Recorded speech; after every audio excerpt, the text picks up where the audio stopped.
Imagine being on the Gestapo's most wanted list, with a 5 million franc bounty on your head. Imagine killing a Nazi guard with your bare hands. Now imagine you're a woman in the 1940s, and the Nazis are so terrified of you, they give you a code name: the White Mouse. This is not fiction. This is not a Hollywood movie. This is the true story of Nancy Wake, the woman who became Hitler's nightmare. Before we dive into one of the most incredible stories of World War II, if you're fascinated by untold history and extraordinary people who changed the world, hit that subscribe button. Trust me, you don't want to miss what happens next. Nancy Wake's story begins not in the battlefields of Europe, but in the most unlikely place imaginable. She was born in New Zealand in 1912, but grew up in Australia. Her childhood was far from glamorous. Her father abandoned the family, leaving Nancy's mother to raise 6 children in poverty. By the age of 16, Nancy had run away from home with just £200 she had inherited from an aunt. But Nancy wasn't running away from something. She was running toward something: adventure, freedom, a life on her own terms. She worked as a nurse, saved every penny, and by her early 20s, Nancy had made her way to Europe, first London, where she trained as a journalist, and then Paris, the city of light in the 1930s, a world of jazz clubs, champagne, and endless possibilities. Nancy threw herself into Parisian society. She was beautiful, charming, and vivacious. She loved parties, expensive clothes, and the thrill of living life at full speed. She became a freelance journalist, covering fashion shows and society events. Life was a dream. And then she met Henri Fiocca. Henri was everything Nancy could want.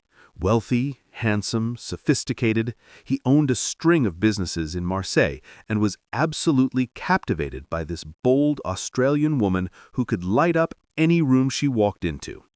They fell deeply in love, and in 1939, they married. Nancy seemed to have it all. But darkness was spreading across Europe. Nancy had seen it with her own eyes. Years earlier, as a young journalist in Vienna, she had witnessed Nazi brutality firsthand.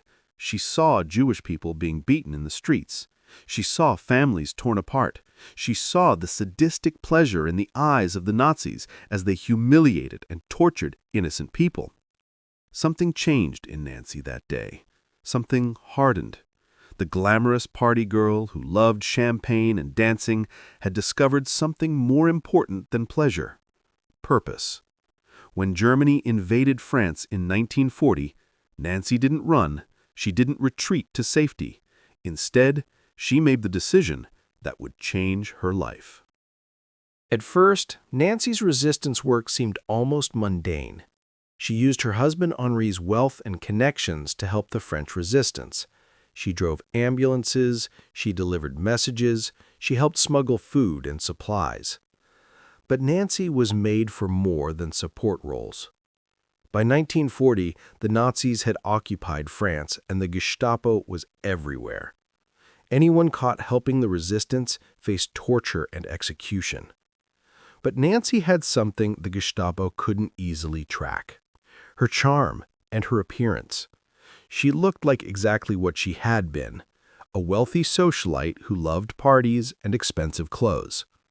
Nobody suspected the beautiful woman at the cocktail party was memorizing troop movements and supply routes. Nancy became a courier for the resistance, smuggling messages, money, and intelligence across Nazi checkpoints. But her most dangerous work was helping Allied soldiers escape occupied France. When Allied planes were shot down over France, the pilots who survived became hunted men. If captured, they'd be sent to POW camps, or worse. The resistance created escape routes, smuggling these men through France, over the Pyrenees Mountains, and into neutral Spain, where they could return to Britain. Nancy became one of the key operatives in this network. She would guide escaping soldiers through Nazi-controlled territory, forge documents, bribe officials, and talk her way through checkpoint after checkpoint. She once escorted a group of Allied soldiers right past a Gestapo checkpoint, flirting with the Nazi guards until they waved her through without checking her truck. Her escaping soldiers were hidden in the back. The Nazis called the people who ran these escape routes terrorists. But to the Allied pilots whose lives Nancy saved, she was an angel. Between 1940 and 1943, Nancy helped over 1,000 Allied soldiers escape occupied France. But the Gestapo was watching. They knew someone was running an extremely effective escape network in southern France. They didn't know who, they didn't even know if it was a man or a woman, but they knew this person was brilliant, resourceful, and always seemed to slip away just before they could be caught. They gave this phantom operative a code name, the White Mouse. By 1943, Nancy Wake was the Gestapo's most wanted person in France. They put a 5 million franc bounty on her head. 5 million francs. For context, that's equivalent to millions of dollars today. The Gestapo wanted Nancy more than they wanted almost any other resistance fighter in all of France. And they still didn't know who she was. But the net was closing. The Gestapo began to suspect Henri Fiocca's wife. They started watching Nancy, following her. She couldn't shake them. Every mission became more dangerous. Every checkpoint was a potential death trap. In 1943, Nancy made the most difficult decision of her life. She had to leave France. If she stayed, she would be captured, and under Gestapo torture, she might reveal information that would get hundreds of people killed. She told Henri she would go to Britain, get proper training, and come back. They would be reunited soon. Henri Fiocca helped her escape, using his connections to get her on one of the last routes over the Pyrenees. The mountain crossing took 6 days. It was brutal. Nazi patrols were everywhere. At one point, Nancy's group had to hide in a frozen stream for hours while German soldiers searched nearby. When Nancy finally reached Spain, her feet were frostbitten and bleeding. But she had made it. She reached Britain in 1943, ready to receive formal training and return to France as a fully operational SOE agent. SOE, Special Operations Executive, Churchill's secret army, agents trained in espionage, sabotage, and guerrilla warfare. Nancy threw herself into the training with ferocious intensity. She learned weapons, explosives, hand-to-hand combat, parachute jumping, radio operation, and interrogation resistance. Her instructors noted that she was a born leader with exceptional courage and determination. But while Nancy was training in Britain, the Gestapo was closing in on Henri. They arrested him. They tortured him for weeks, demanding to know where his wife had gone, demanding to know the names of her contacts in the resistance.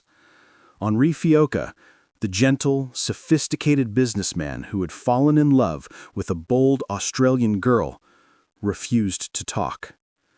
The Gestapo executed him in October 1943. Nancy didn't learn of his death until months later. When she finally did, those who knew her said something changed. The woman who loved life and laughter became harder, colder, more focused. She would make the Nazis pay for what they had done. On April 29, 1944, Nancy Wake parachuted back into France. It did not go well. Nancy's parachute got tangled in trees, leaving her hanging helplessly several meters off the ground in the darkness. She couldn't reach her knife to cut herself free. She couldn't climb down. She was stuck, swinging in the wind, in Nazi-occupied France, waiting for someone to find her. That someone was Henri Tardivat, a French resistance fighter who was part of the reception committee waiting for the SOE agents to arrive. When he found Nancy hanging from the tree, he was stunned. The British had sent a woman? As Tardivat helped cut her down, Nancy reportedly said, "I hope that all trees in France bear such beautiful fruit this year." Even hanging from a tree in enemy territory, Nancy Wake had style. But the humor masked the reality. Nancy, now going by the codename Hélène, had been dropped into one of the most dangerous regions in France. The Auvergne region in central France was crawling with German troops. Her mission was to coordinate with the local resistance fighters, known as the Maquis, and turn them into an effective guerrilla fighting force. The Maquis were brave, but they were poorly organized, poorly equipped, and poorly trained. Many were young men who had fled to the countryside to avoid being drafted into German labor camps. They wanted to fight, but they didn't know how. Nancy's job was to teach them. But there was a problem. Many of the Maquis fighters didn't want to take orders from a woman. This was the 1940s. France was a deeply patriarchal society, and the idea of a woman leading men into battle was almost unthinkable. Nancy didn't care what they thought. Within weeks, she had established herself as someone you did not want to cross. She could outdrink the men, she could outfight many of them. She could swear in multiple languages. And when she gave an order, you followed it, or you faced the consequences. One of the Maquis fighters later recalled, "She is the most feminine woman I know, until the fighting starts. Then she is like 5 men." Nancy coordinated parachute drops of weapons and supplies from Britain. She organized sabotage missions against German factories and railways. She set up ambushes of German convoys. Under her leadership, the Maquis became a lethal, effective fighting force. But Nancy's most important mission was yet to come. The Allies were planning D-Day, the invasion of Normandy. But for the invasion to succeed, the Germans couldn't be allowed to send reinforcements from central and southern France to the beaches. That meant the resistance had to disrupt communications and transportation throughout France. Nancy's group was assigned a critical target, a German communication center that coordinated troop movements throughout the region. If they could destroy it, it would cripple German ability to respond to the invasion. There was just one problem. The communication center was heavily guarded. A direct assault would be suicide. Nancy came up with a plan. Her group would stage a diversionary attack on one side of the facility, drawing the German guards away from the main building.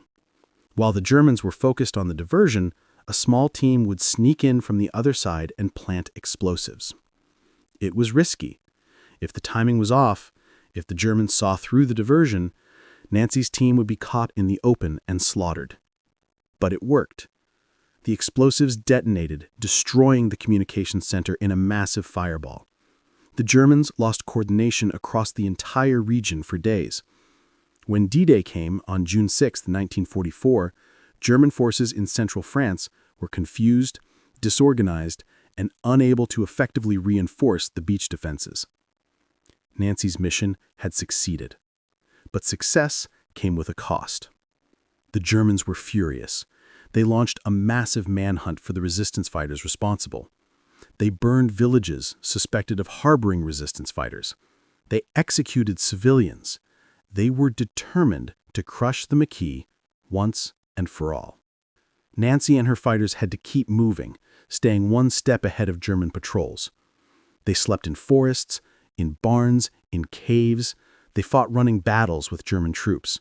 They ambushed convoys and melted back into the countryside before reinforcements could arrive. And then Nancy's radio operator was killed. This was a disaster. Without radio contact with Britain, Nancy couldn't coordinate supply drops, couldn't receive orders, couldn't call for support. Her entire operation was at risk of collapsing.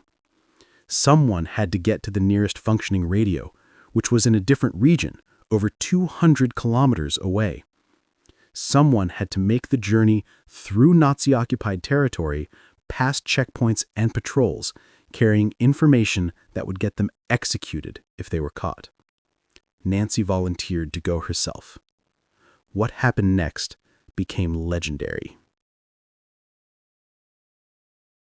Nancy Wake rode a bicycle over 200 kilometers through Nazi-occupied France, through German checkpoints, past patrols, over mountain roads to reach the radio operator. 200 kilometers, that's about 125 miles, on a bicycle. in 1944 through enemy territory. The journey took her over 72 hours. Think about that. 3 days and 3 nights of pedaling, barely stopping to rest, knowing that at any moment a German patrol could stop her, search her, and discover she was the most wanted person in France. Her legs swelled so badly that she couldn't walk properly for days afterward. But she made it. She delivered the messages, coordinated the supply drops, and then she rode back. When asked about it later, Nancy simply said, "A little bit uncomfortable, I must say. But I had no choice." A little bit uncomfortable. This was typical Nancy Wake. She had a gift for understatement that made her achievements seem almost casual. But the people who fought alongside her knew the truth. What Nancy did required not just courage, but a level of physical and mental endurance that most people simply don't possess. But perhaps the most chilling story about Nancy Wake concerns what happened during a Gestapo raid on a Maquis safe house. The Gestapo had received intelligence about a resistance safe house and launched a surprise raid in the middle of the night. Nancy was there when the Germans burst in. Chaos erupted. Gunfire, screaming, people running in all directions. In the confusion, Nancy found herself face to face with a German sentry who had been posted at the back of the house. He was young, probably no older than 20. For a split second, they stared at each other in shock. The German reached for his weapon. Nancy was faster. She had been trained in hand-to-hand combat by the SOE, including kill techniques. She later described what happened with her characteristic bluntness. "They taught us to kill with our bare hands, and I did. I wasn't afraid. I was angry." Nancy killed the German guard with a judo chop to the neck, then fled into the night before the other German soldiers could capture her. When asked about it years later, Nancy was unrepentant. "I killed the German with my bare hands. I have no regrets. He was trying to kill me. In war, it's you or them. I made sure it was them." This wasn't the glamorous image of a spy that Hollywood loves to portray. This was brutal, close-quarters combat.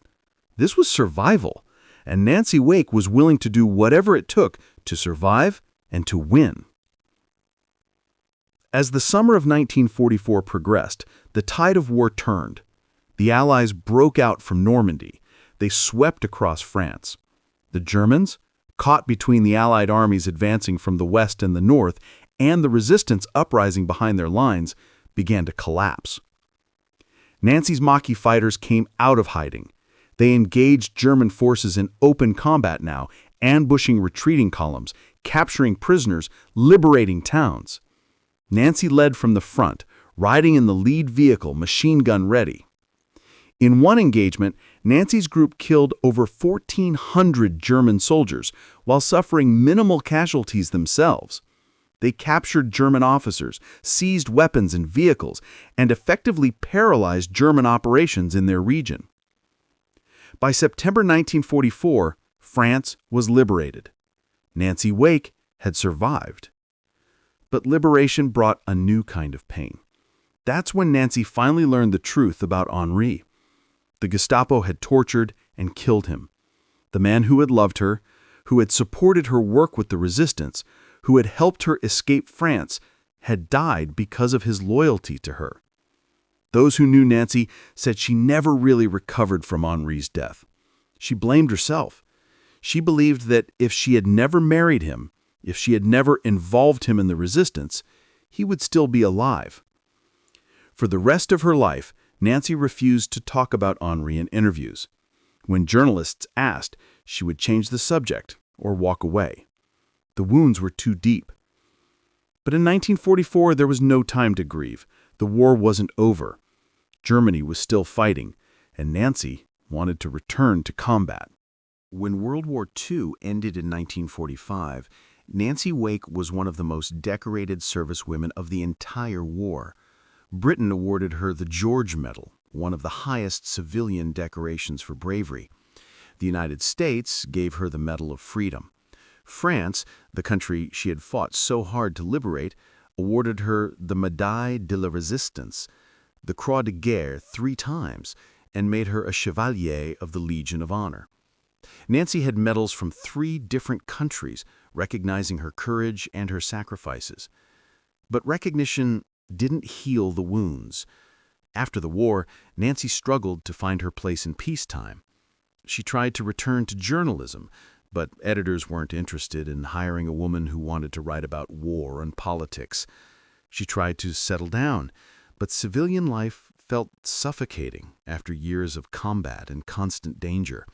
She married again to a British fighter pilot named John Forward, but the marriage was troubled. Nancy drank heavily, trying to numb the memories. She suffered from what we would now recognize as PTSD, though in the 1940s and 50s, such conditions were poorly understood and rarely treated. Perhaps most painfully, Nancy struggled with guilt.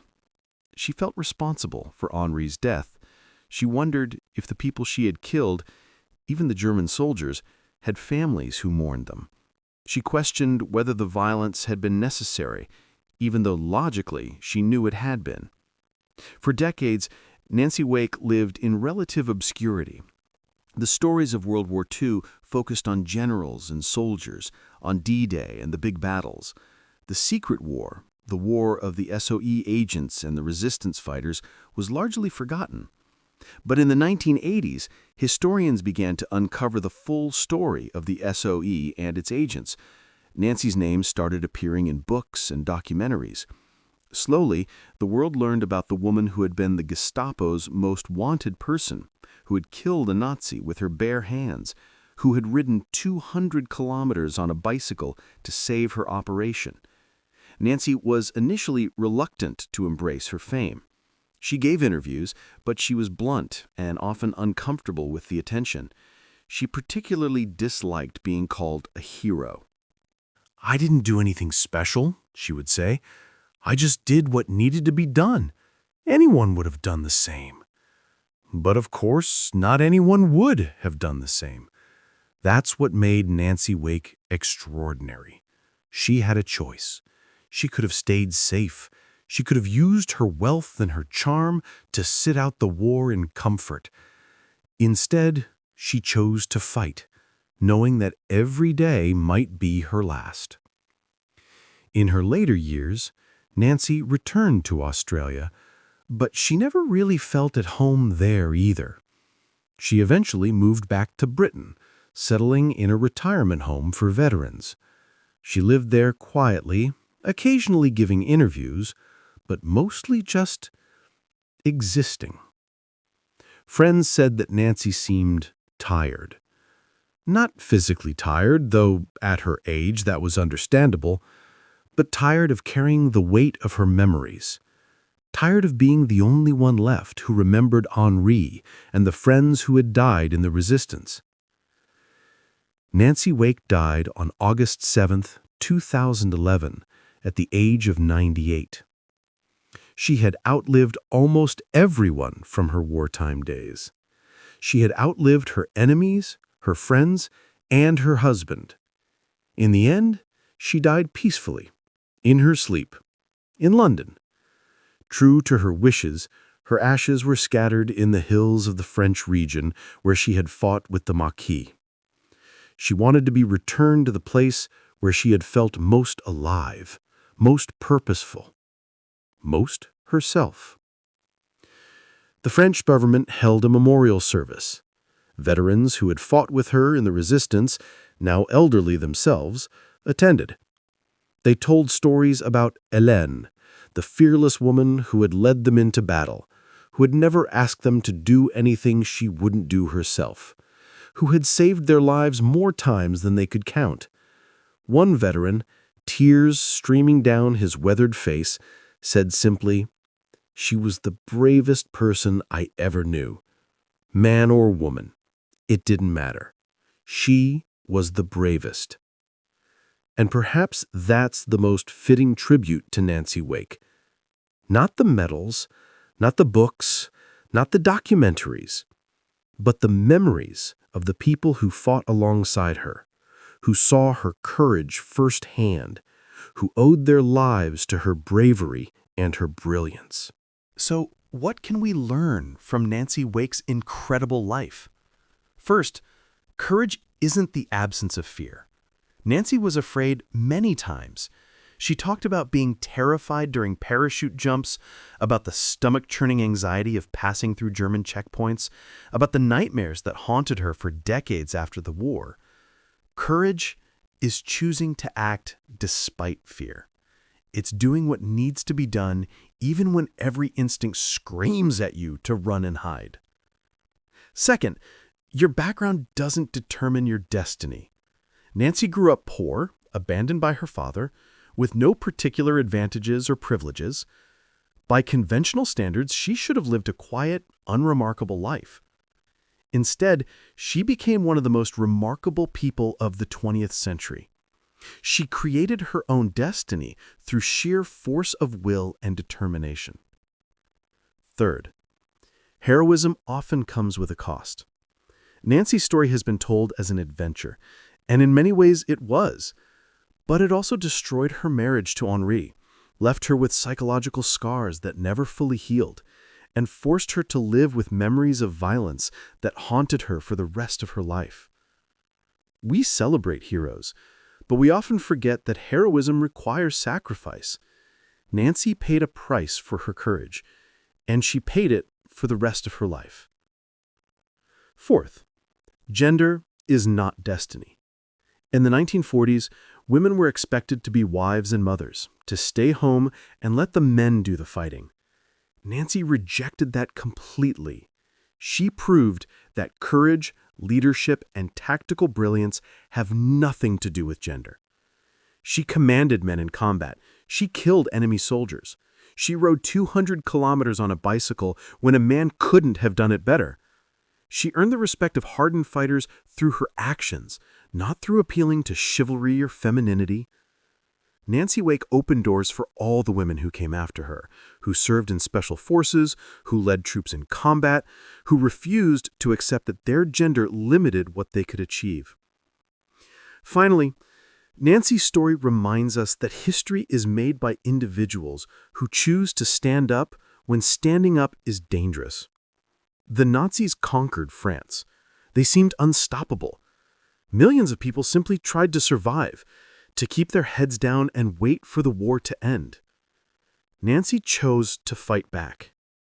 One person, one woman, and through her courage and brilliance, she helped save thousands of lives, trained and led hundreds of resistance fighters, and contributed to the liberation of France. One person really can make a difference. Today, Nancy Wake's story is taught in schools, her medals are displayed in museums, books and documentaries tell her story to new generations. In 2014, the Australian government issued a postage stamp with her image, honoring her as one of Australia's greatest heroes. But perhaps Nancy's most important legacy is simply this. She proved that ordinary people can do extraordinary things. Nancy wasn't born special. She wasn't genetically superior. She wasn't given superpowers. She was just a woman who decided that evil had to be opposed, who refused to stand by while innocent people suffered, who was willing to risk everything for a cause she believed in. And in the end, that's what separated Nancy Wake from millions of other people who lived through World War II. Not superior genetics, not special training, not divine intervention. Just choice. The choice to act. The choice to fight. The choice to be brave, even when being brave meant you might not survive to see tomorrow. Nancy Wake was asked once, late in her life, if she regretted any of her decisions during the war. The interviewer clearly expected her to express remorse for the killing, for the violence, for the terrible things she had done. Nancy's answer was pure Nancy Wake. Not for a moment. We were fighting evil. You don't negotiate with evil. You don't appease evil. You destroy it. And that's exactly what we did. In a world that often feels increasingly complex, where right and wrong seem harder to distinguish, Nancy's clarity is almost refreshing. She knew what she was fighting for. She knew what she was fighting against. And she never wavered.